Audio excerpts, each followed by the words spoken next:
이번 시간에는 UML 구성 요소와 뷰에 대해서 설명하도록 하겠습니다. 이번 시간에 UML 구성의 요소, 뷰, 특성 등을 하는데요. 이번 시간에는 구성 요소가 무엇으로 되어 있냐. 현재 UML 구성 요소는 크게 사물, 관계, 다이아그램 이렇게 세 가지 구성 요소로 이루어지고 있습니다. 그림에서 보시면 사물은 개념적으로 나타나 있습니다. 정적이냐, 동적이냐, 주의 사물이냐. 요거를 요 유스케이스 다이아그램, 클래스 이런 다이아그램들이 과연 여기에 어디에 속하냐. 근데 이거는 그렇게 중요한 게 아닙니다. 사물이나 개념을 썼지만 이건 중요한 게 아니고 외울 필요도 없고 그냥 여러 가지 이종 다이아그램에 중에 정적인 거는 정적 사물에 들어가 있고 동적인 것은 동적 사물에 들어가 있고 주에는 주의 사물로 들어가 있다. 이게 주에는 뭐냐면 나중에 나오겠지만 그 노트 같은 거 이런 걸로 들어 있는데 우리는 크게 정적이냐 동적이냐를 개념적으로 분류할 뿐입니다. 중요한 거는 이 다이아그램에 여기에 있는 관계가 있다는 거예요. 이 관계가 가장 중요합니다. 관계는 의존관계, 연관관계, 일반화관계, 실체화관계. 그래서 각 다이아그램에서 어떠한 관계가 있냐. 특히 이 네 가지 관계는 클래스 다이아그램에서 자주 사용합니다.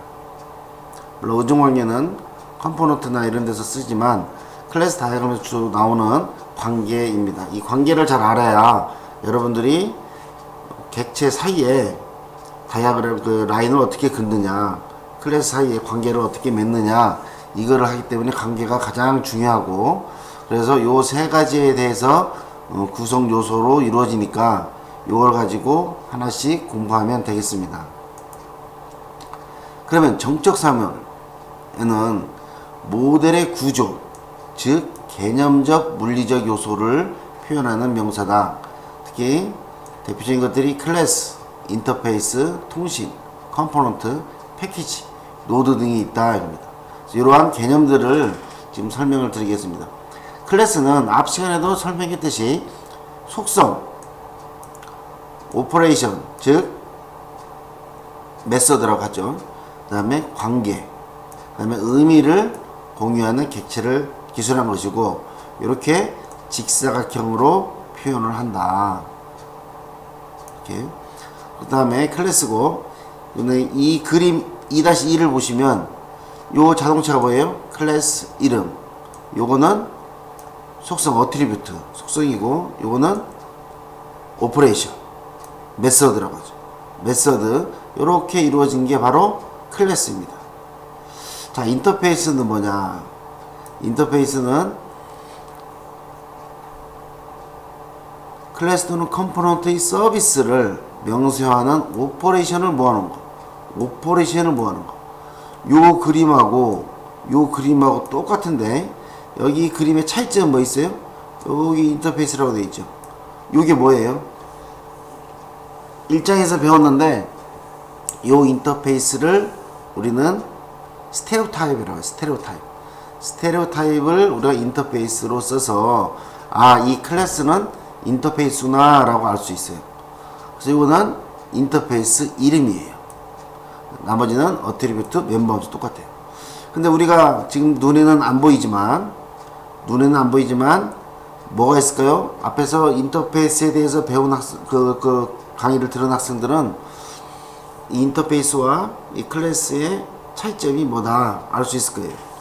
다시 말하면 이 실제 코드에 보면 이 속도에는 여기 이제 브레이스요. 여기에 소스 코드가 들어가요. 브레이스 열고 브레이스 닫고. 멈춤도 브레이스 열고 브레이스 닫고. 이 사이에 소스 코드가 들어가는데 인터페이스는 여기에 세미콜론만 딱 쳐 있어요. 세미콜론만. 기억나시죠? 왜 세미콜론만 쳐요? 속도와 멈춤은 여기서 구현하지 않는다. 그래서 요거는 밑에 임플리멘트 클래스를 만들어서 여기서 이 속도라는 또는 멈춤이라는 멤버 함수를 구현을 해요. 그래서 자바 소스를 보면 왜 인터페이스에는 멤버 함수 이름만 선언되어 있지 소스가 없구나 하는 거를 알 수 있을 거예요. 왜냐하면 밑에서 이 인터페이스에 있는 메서드들을 구현하기 위해서 이게 클래스 인터페이스 자동차면 밑에서는 클래스 A 임플리멘트 자동차라고 해서 그 안에 속도와 멈춤 이런 거를 소스를 구현하는 거예요. 그래서 인터페이스라고 하죠. 또 인터페이스는 이렇게 표현할 수 있어요. 원으로 표현해서 요 다이아그램을 원으로 표현해서 이 원이 나오면 이건 인터페이스구나 라고 알 수가 있어요. 원으로도 표시가 가능하다. 그래서 이렇게 클래스가 있고 인터페이스가 있어요. 다음은 통신, 커뮤니케이션. 통신은 뭐냐? 서로 다른 요소와 역할이 모여 교류를 정의한다. 즉 통신, 커뮤니케이션 다이어그램에 나타나는 건데요. 통신은 이 개념을 이해하려면 이 객체 사이에 A라는 객체와 B라는 객체 사이에 뭐가 가요? 데이터의 흐름을 보여주는 게 통신 다이어그램이에요. 그래서 통신이라는 말을 쓰는데 이거는 데이터의 흐름을 보여주는 거고 이러한 사각형으로 표시를 합니다. 그 다음에 나오는 게 컴포넌트.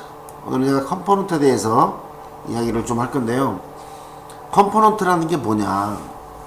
여러분들 컴포넌트 사용해 봤습니까? 제가 컴포넌트를 사용해 봤습니까? 물어보면 프로그래밍을 좀 하는 학생들은 컴포넌트가 뭔가 아는데 컴포넌트 모르는 사람들은 컴포넌트를 사용하고 있나 아니면 만들어 본 적이 있나, 만들어 본 적이 없는 학생들도 있겠지만 이걸 만들어 봤냐. 여러분들은 지금 스마트폰 갖고 다니죠. 게임도 하고 그러죠. 여러분들은 하루에 수백 개의 컴포넌트를 사용하고 있어요. 컴포넌트라는 게 뭐냐? 여기 보면 개념적으로는 전체 시스템을 구성하는 단위다. 독립적으로 개발되고 배포되며 조립 교환이 가능하다. 그러니까 여러분들 뭘 보면 되냐면 컴포넌트라는 거는 이렇게 예를 들어서 블록 생각하면 돼요. 블록 이렇게 이런 블록이 있으면 또 하나의 블록은 이렇게 되어 있겠죠. 이렇게 되어 있겠죠. 그래서 요 컴포넌트와 요 컴포넌트가 맞춰지겠죠. 맞출 때는 아까 앞에서 본 인터페이스로 맞추고 이렇게 맞춰 컴포넌트는 조립을 하는 거예요. 소프트웨어를 조립으로 해서 만들어집니다. 그러면 컴포넌트가 무엇이냐? 컴포넌트는 물리적으로 대체 가능하다. 물리적으로 대체 가능하다. 뭐냐면 여러분들이 DLL, 여러분이 가장 많이 쓰는 게 DLL 파일이에요. .dll입니다. .dll 파일을 엄청 많이 써요. 이 DLL이라는 게 뭐예요? 내가 이 판글씨가 잘 안 돼갖고 요 툴이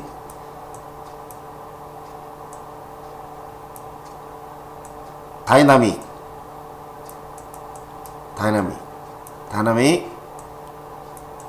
링크드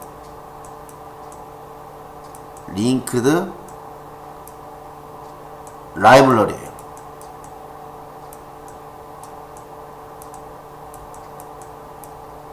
그럼 이거를 해석하면 동적으로 연결된 라이블러리다. DLL이 동적으로 연결된 라이블러리가 뭐냐? 동적, 여러분들 동적이란 말을 이해를 해야 됩니다. 동적이라는 게 뭐냐면 프로그램을 여러분들이 게임을 할 때 게임이나 뭐 할 때 여러분들 업그레이드 시킬 거예요. 업그레이드, 여러분 갑자기 무슨 핸드폰을 하다가 업그레이드 될 게 있습니다. 업그레이드 하실까요? 하잖아요. 그럼 내가 게임을 도중에 하다가 업그레이드를 누르면 이게 업그레이드가 됩니다. 그때 뭐가 날라오냐? 요 DLL 파일이 날라오는 거예요. DLL 파일이 날라와서 예를 들어서 A.DLL이 내가 지금 컴퓨터에 있는 것이 A.DLL이 뭐냐? 잉크젯을 프린트하는 DLL 파일이라고 가정합시다. 근데 레이저를 내가 프린터를 사서 요걸로 프린트를 하고 싶어. 그러면 똑같은 이 A.DLL인데 똑같은 A.DLL을 레이저 프린터를 하는 DLL을 만들어서 날려보내. 그런데 PC에 카피하니까 똑같은 A.DLL이 똑같은 A.DLL로 복사가 되죠. 요거는 지워지잖아요. 파일이 똑같으니까. 그래서 이 DLL 파일이 날라와서 새로운 걸로 바뀌어지는 거예요. 이걸 실행 중에 날라오는 거를 동적이라는 거예요. 다이나믹 링크드 동적으로 연결된 라이브러리다. 동적으로 연결된 라이브러리다. 그래서 DLL 파일 또는 HTML 파일, 자바 빈즈에 나오는 라이브러리들, 이런 라이브러리들이 동적으로 연결돼서 실시간으로 나한테 와서 내가 실행 중에도 하는 거야. 시어나 같은 경우는 프로그램 짜가지고 컴파일 시켜서 실행했다. 소스를 고치면 다시 컴파일해요. 이거는 컴파일 할 필요가 없어요. 바로바로 실행 중에 나한테 와서 하는 거예요. 그래서 게임 같은 거는 다시 개발 안 차나요. 계속 내가 업그레이드 시키면서 쓰는 것이죠. 그렇지만 아래한 거는 버전이 높아지면 사서 써야 되잖아요. 그죠? 그래서 이러한 것들을 컴포넌트라고 해요. 컴포넌트, 요즘 여러분들 CBD라고 그래요. CBD, 컴포넌트 베이스드, 컴포넌트 기반 디벨로프먼트, 컴포넌트 기반 개발이다. 여러분들이 사회에 나가면, 소프트웨어 개발 업체에 들어가면 모든 게 거의 다 컴포넌트 단위로 개발이 돼 있어요. 그래서 이런 컴포넌트 단위로 소프트웨어를 개발하고 있습니다. 즉 제가 뭐라고 했어요? 여기서 컴포넌트 조립한다고 그랬죠. 이렇게 이러한 기능들을 그 위에다가 카피하면서 기존에 있는 건 없어지고 새로운 것이 붙어지는 거. 물론 HTML, 이것도 여러분 홈페이지 만들어 봐서 알겠지만 HTML도 이러한 컴포넌트예요. 그래서 DLL 파일, 아래 한글은 컴포넌트가 아니에요. 아래 한글은 A라는 A.html하고 또 A.html을 카피하면 없어지지만 요거는 뭐 온라인상에서 하는 게 아니잖아요. 그래서 이거는 어떠한 기능을, 요거는 실행 파일이에요. 실행 파일. MFC나 보면은 DLL 파일로 만드는 게 있습니다. 그래서 꼭 컴포넌트가 뭐냐. 그래서 이렇게 앞에 이런 모양을 써요. 그래서 이런 것처럼 컴포넌트는 조립 교환이 가능한 그러한 산출문이다. 그래서 컴포넌트에 대해서 잘 알고 있어야 됩니다. 다음 패키지. 패키지는 여러분 여행 갈 때 어디 가요? 패키지 가요. 패키지가 뭐냐? 자바에서 패키지라고 써 있어요. KAG라고 써 있죠? 자바에서 패키지라고 써 있어요. 패키지가 뭐냐? 이게 패키지예요. 여러분 패키지가 뭐냐면요. 패키지는 폴더예요. 폴더. 패키지가 뭐냐 물어보면은 여러분 폴더들 많잖아요. 내가 UML이라는 폴더를 만들고 그 안에 또 A라는 폴더, B라는 폴더 만들고, 그렇죠. 패키지는 폴더예요. 이 폴더 안에 들어있는 모든 것을 인크루드 한다 이 소리예요. 그래서 패키지는 묶음으로 되어 있는 거. 그 다음에 패키지는 어떤 폴더 형식을 표시한다. 실제 패키지는 폴더입니다. 그래서 자바에서도 패키지 A 모든 거 해서 뭐 패키지 이름을 쓰면은 요 폴더 식당이라는 폴더 안에 있는 모든 걸 인크루드 한다 이렇게 하면 되겠습니다. 노드는 실행할 때 물리적 요소고 메모리와 처리 능력을 갖는다 그러는데, 이 노드보다 여러분들은 패키지의 개념을 잘 알고 있으면 되겠습니다. 패키지는 뭐라고요? 폴더다 생각하시면 되고, 실제도 폴더로 사용한다 알고 있으면 되겠습니다.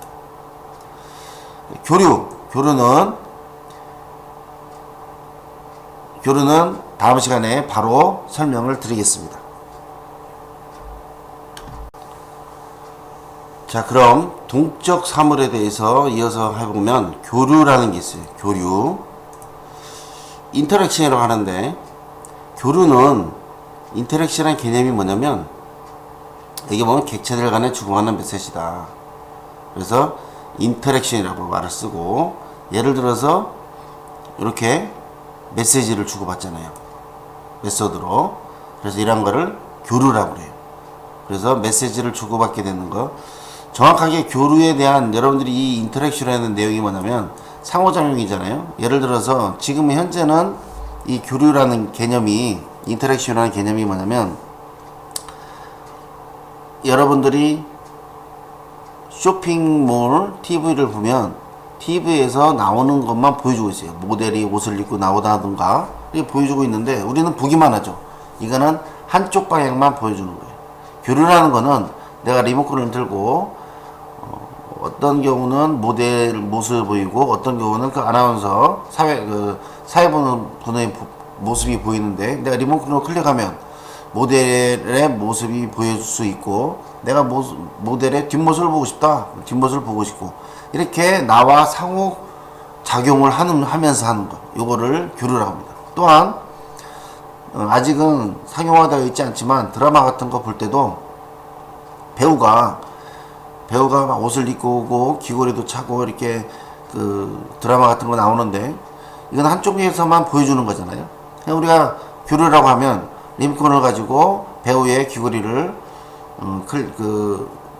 마우스 리모컨으로 클릭하면 거기에 대한 상표, 가격, 현재 지금 이 드라마 끝날 때까지 이거를 사면은 몇 % 할인해 준다. 그래서 이 배우가 차고 있는 이런 의류나 이런 옷 같은 거를 이제 광고를 해주는 거죠. 이렇게 내가 살 수 있는 거. 이런 거를 교류라고 합니다. 그래서 이 교류라는 개념을 이해하고 그러면은 이 다이어그램에서는 어떻게 나타내냐.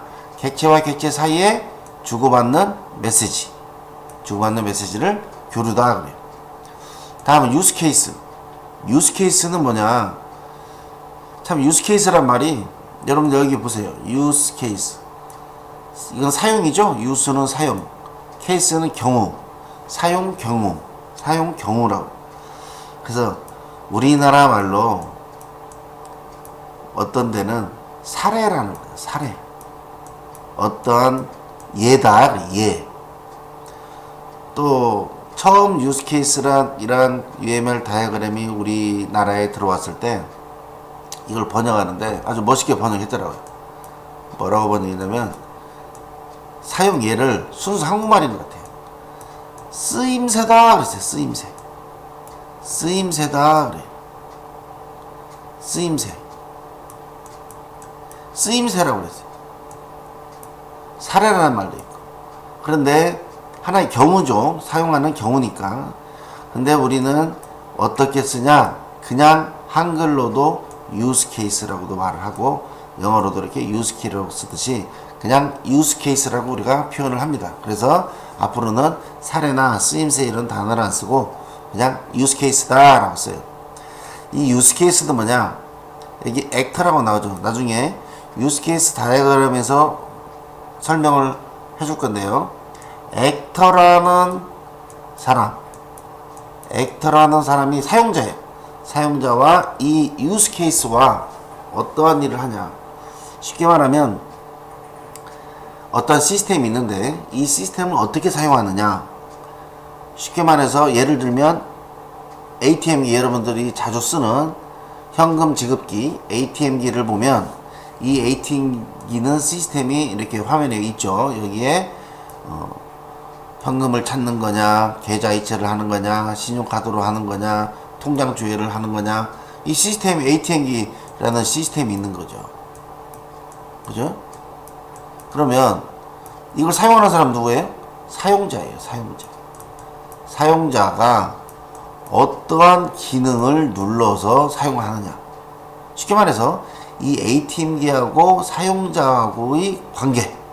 사용자가 그러면 ATM기를 쓰려면 제가 뭐가 있어요? 이 안에 쓰는 게 예를 들어서 현금을 찾는 거 1번 현금을 찾는 거 2번째 잔액조회 3번째 계좌 이체 4번째 신용카드 이런 게 있단 말이에요. 이것이 각각이 뭐예요? 유스 케이스예요. 사용자가 사용하는 경우를 말하는 거죠. 그래서 이 각각을 이 시스템에서의 유스 케이스라고 하고, 이거를 액터가 1번도 사용하고 2번도 사용하고 3번도 사용하고 4번도 사용하고, 외부에 있는 사람하고 고객이나 관리자나 어떤 사람이 어떠한 시스템을 사용하는데 어떠한 기계를 사용하느냐. 쉽게 말하면 유스 케이스라는 거는 사용자 관점에서 사용하는 기능들, 단순한 기능이 아니라 이 기능을 메서드하고 헷갈리면 안 됩니다. 메서드는 하나의 기능인데 이 기능 안에 계좌이체라는 기능 안에 여러 가지 멤버함수가 들어있죠. 계좌이체라는 큰 덩어리를 말해요. 그 덩어리를 유스 케이스다 그래. 유스 케이스는 시스템이 수행하는 활동들을 순차적으로 기술합니다. 순차적인 게 아니라 유스 케이스는 시스템이 수행하는 활동, 이렇게 이해하시면 되겠습니다. 유스 케이스 다이어그램 몇 때 자세히 설명드리겠습니다. 동적 사물이 있네요. 상태 머신, 스테이트 머신이라고 하는데, 이건 뭐냐면 세 가지가 있어요. 상태 전이, 사건, 활동. 상태 전이라는 것은 어떠한 상태에서 또 다른 상태로의 흐름, 전이라고 하죠. 전이. 그래서 이 전이를 유발하는 것이 사건이다. 활동은 전이에 따른 응답이다. 그러면 이거를 그림으로 표현해 볼게요. 여러분, 이게 무슨 그림 같아요? 자, 초기 상태인데 웨이팅, 버튼 클릭, 콜, 스탑, 웨이팅, 버튼 클릭, 콜, 스탑, 반복되죠? 그러다가 종료가 되는 거죠. 그러면 예를 들어서 여러분의 스마트폰을 예를 들어 봅시다. 스마트폰이 가만히 기다리고 있어요. 화면에 디스플레이가 꺼지고, 사용 안 하면 꺼지죠? 물론 그렇게 꺼지게끔 해 놓으니까, 뭐 예를 들어 30초 안에 사용이 없으면 꺼진다. 그러면 스마트폰 액정 위에 디스플레이가 꺼질 겁니다. 그럼 웨이팅이에요. 이 스마트폰은 여러분들이 자기를 사용할 때까지 기다리고 있는 거예요. 꺼진 상태에서 기다리고 있다가 내가 스마트폰 버튼을 클릭하든지, 또는 요즘 나온 것들은 스마트폰을 들면 또 되는 거죠. 뭐 움직이거나 이렇게 버튼을 클릭하면 콜이 뭐냐? 디스플레이 화면이 띄워지는 거예요. 그래서 여기서 내가 사용을 하는 거예요. 스마트폰을 사용하다가 내가 멈추고 안 써. 시간이 흐르면 다시 어떻게 돼요? 화면이 검게 디스플레이가 꺼지면서 웨이팅 상태가 되는 거예요. 그럼 여기서 이거를 웨이팅을 상태라고 하는 거예요. 상태. 콜을 상태. 물론 이것도 초기 상태고 이것도 종료 상태가 돼요. 4개의 상태가 있는 거죠. 그 중에 요 웨이팅 상태하고 콜 상태가 있는데, 전이라고 했죠. 웨이팅 상태에서 콜 상태로 넘어가는 거를 전이라고 해요. 또한 콜 상태에서 웨이팅 상태로 넘어가는 거를 전이라고 해요. 자, 그러면 사건이라는 게 있죠. 전이를 유발하는 거. 전이라는 게 뭐냐? 버튼 클릭이에요. 웨이팅에 있다가 뭐가 일어났어요? 사건이. 무슨 사건이? 버튼을 클릭하는 사건이 일어난 거예요. 버튼을 누르니까, 또는 스마트폰을 들으니까 화면이 바뀌어지죠. 전이를 유발해서 웨이팅 상태에서 화면이 밝아지니까 콜 상태가 되는 거예요. 콜 상태가 돼서 활동, 전이에 따른 응답. 콜 상태가 뭐예요? 화면이 밝아졌다. 화면이 밝아지는 게 활동이에요. 응답이. 그러면서 내가 이제 사용을 해. 사용을 하고 사용을 안 하면 어떤 사건이 일어나요? 스탑이라는 사건이 일어나죠. 스탑이라는 사건이 일어나면 거기에 대한 활동은 뭐예요? 화면이 꺼진다. 화면이 꺼져서 웨이팅 상태다. 또 다른 예로는, 여러분들이 컴퓨터 모니터가 대부분 사용하지 않으면 웨이팅 상태가 바뀌잖아요. 세이브로. 그래서 활동이 안 하면 모니터가 꺼져요. 그러다가 마우스나 키보드나 막 누르면은 화면이 켜지죠. 켜지면 거기서 내가 켜진 상태에서 작업을 하다가 또 마우스나 키보드를 움직이지 않으면 다시 모니터가 꺼지는 거죠. 이러한 거를 뭐라고 그래요? 상태 머신 또는 우리가 앞으로 배우는 상태 다이어그램이다 그래요. 이렇게 상태 다이어그램 가져갑니다. 이런 상태는 우리가 이해하기가 아마 쉬울 거예요, 여러분들이. 그래서 상태는 뭐냐? 상태 전이 사건에 따라서 상태가 이전되고 거기에 따른 활동이 일어난다. 그래서 이거를 상태 머신이다 그럽니다. 다음은 주해. 아까 노트라고 한번 말이 나왔는데, 노트라고 뭐냐면 주해.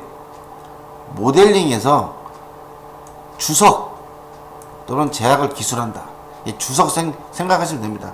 다이어그램 그릴 때 어떠한 툴을 스타UML이나 투게더, 레셔널 로즈 이러한 다이어그램을 가지고 여러분들이 그릴 때 이 주석은 쉽게 말하면 우리가 노트, 주석을 작성을 한다. 이야기시키기 위해서 주석을 작성한다 라고 이해하시면 되겠습니다. 자, 이제 아까 제가 동적 사물, 정적 사물, 요거 아까 이야기 안 했네요. 유스 케이스 다이어그램에서 이게 동적으로 나왔잖아요. 근데 제가 이거를 동적으로 했는데 또 어떤 책에서는 이걸 정적으로 썼어요. 그런데 중요한 거는 유스 케이스가 정적하고 동적하고 다 포함되어 있어요.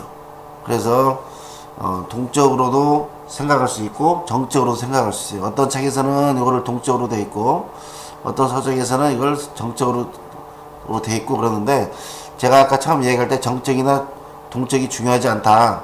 다이어그램을 그냥 이게 좀 액티브한 거냐 아니면 그 소스 중심 이런 정적인 거냐로 나누는데, 유스 케이스는 정적이나 동적에 중복돼서 들어가는 경우가 많이 있어서 크게 중요한 그 구별 요소가 아니니까 그렇게 이해하기 바랍니다.